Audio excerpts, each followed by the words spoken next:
which is multi-ethnic and multi. Edits to a drama about Ukraine in February 2015. What are the images we're going to see? That's a very, very good question. That's sort of a conversation that happens in Ukraine a lot, actually. I was meeting with one of the heads of Ukrainian TV channels, and he was thinking exactly about that. What should be the masthead for the channel?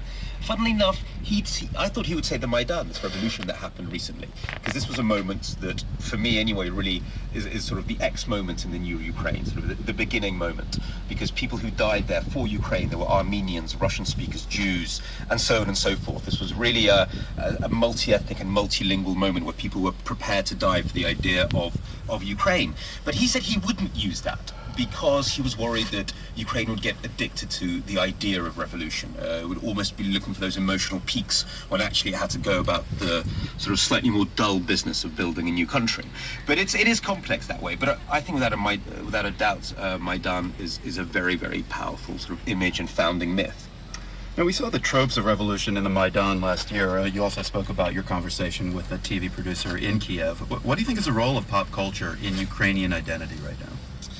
I think we have to be careful. In 2004, there was the Orange Revolution, which really used sort of pop music, MTV, and a non-violent sort of fight for a fair election. You know, the whole revolution became this kind of MTV gloss, and then there's a real risk that sort of very idea of revolution has sort of been cheapened over the last couple of decades. You know, in the 20th century, revolutions seemed very significant. They seemed very real. The Russian Revolution, the fall of the Berlin Wall.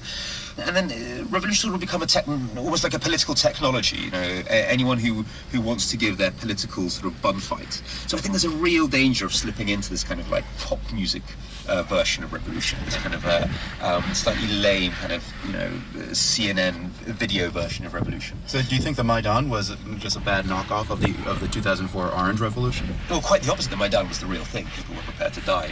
It was not a knockoff at all. You know, almost 100 people were killed. It was a real trauma and in that sense catharsis. Peter Parantsov, the author of Nothing is True and Everything is Possible, the surreal heart of the new Russia. Great to meet you. Thank you. My pleasure. Now, when the bullets start flying, most people would hightail it and get out of town. But I want to tell you about someone who's made a career of heading in. Veteran war photographer Lindsay Addario.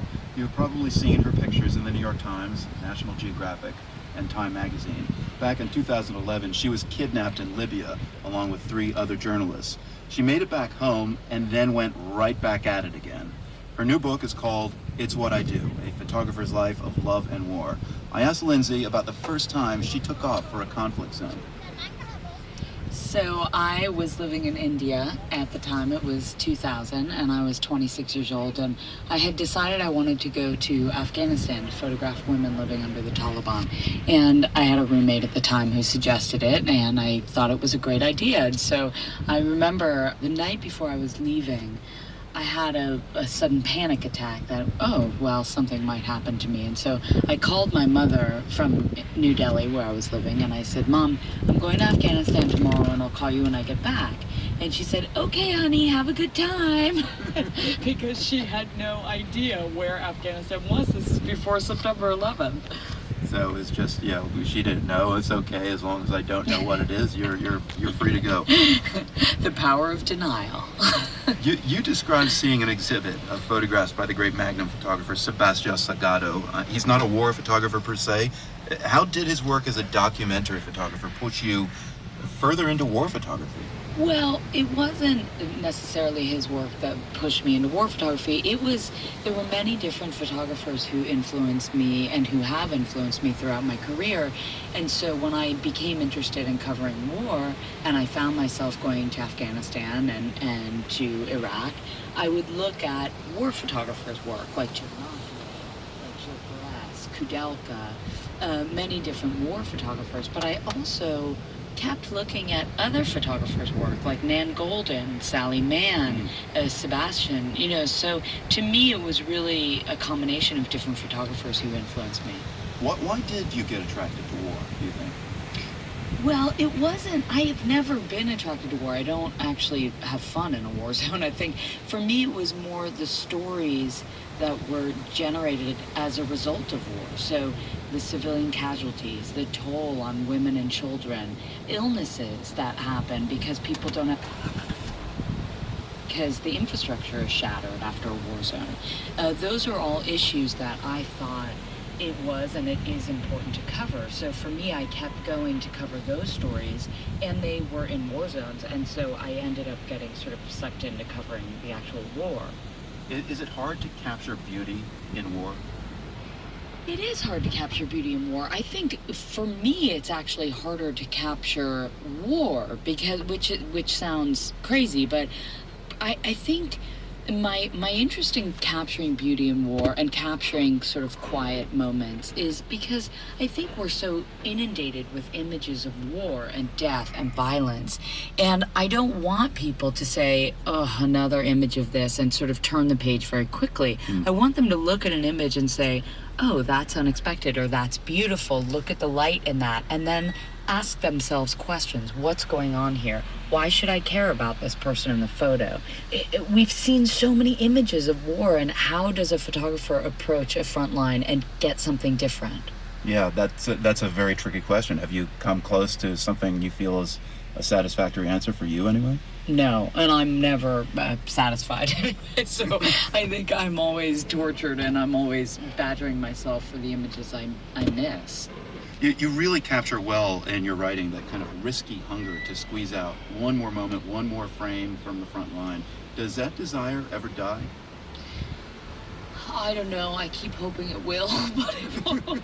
I don't. I've sort of lived my life thinking, well, maybe that will go away. Maybe I won't be so driven. Maybe I won't.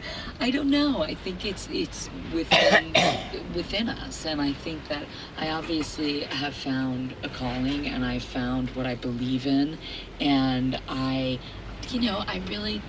don't see myself stopping. What do you do when you want to take your mind off of the trauma of being in a war zone or any terrible things that you've seen? So, I mean, if you're editing pictures back home that have horrible, violent images, is there like a kind of music you listen to?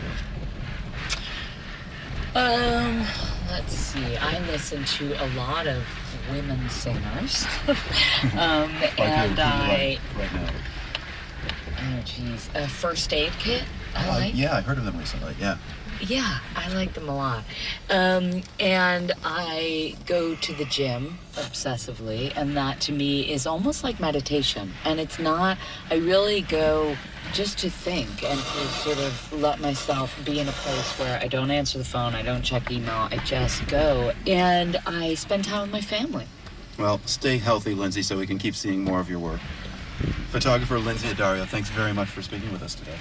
Thank you so much for having me. We have some of Lindsay's very powerful images, and she tells us the stories behind them. It's all on our website, pri.org.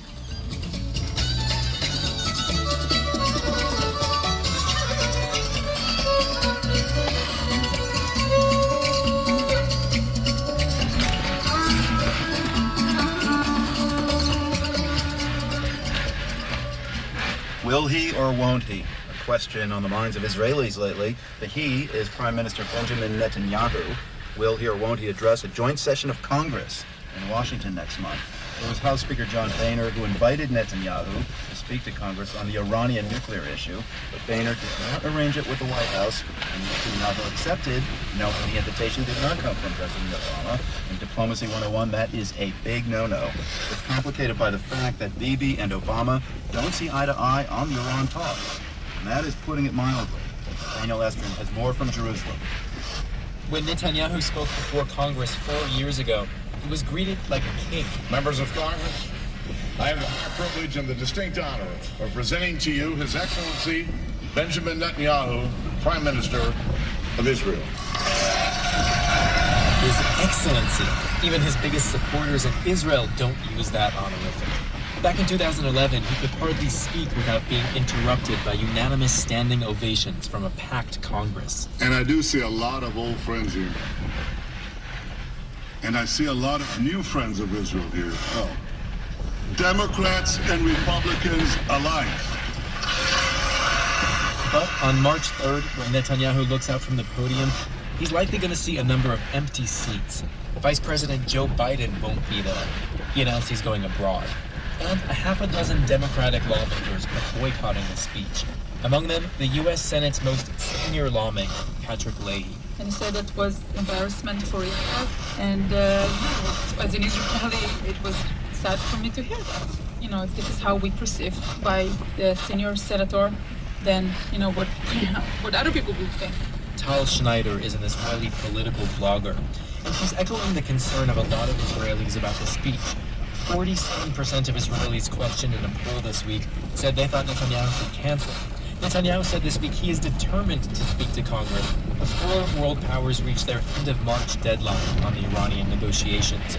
But there's another timetable at play too. 2 weeks later, on March 17th, Israelis will go to the ballot box to decide whether they want to keep Netanyahu in office. The Jerusalem Post, a center-right paper which usually supports Netanyahu's views on Iran, has come out against the speech. Gil Hoffman is a senior political correspondent for the paper. Netanyahu believes that he needs to save the world, that he's the only one who can do it. And so 2 weeks before an election, there's nothing better for Netanyahu than to be there in Washington showing Israelis, look, this is who I am and you need me. But the Israeli leader is also under pressure not to deepen the rift between himself and the White House. President Obama says he won't meet with the Israeli leader when he's visiting Washington because it will be so close before elections, and he doesn't want to be seen as endorsing Netanyahu or any candidate. Still, Netanyahu remains determined. He said this week he would not cancel. So the question is, why not? Matt Reese is a journalist who wrote a book on the psychology of Bibi, which is what Israelis call Netanyahu. So Bibi has taken that very in-your-face element of Israeli society, and he's brought it to the world of diplomacy, and it really rubs people the wrong way. It rubs the White House the wrong way, but he doesn't care because it's the thing about him that is most Israeli. Chutzpah. Yeah, exactly. It's chutzpah. And Netanyahu is banking on voters who like a leader with chutzpah. For The World, I'm Daniel Estrin in Jerusalem.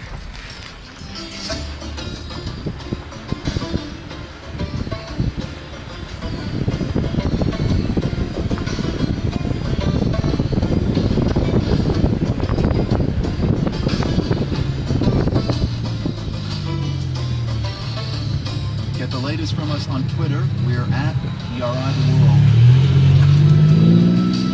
Support for PRI's The World comes from Legal Zoom for over 10 years, providing solutions for business owners.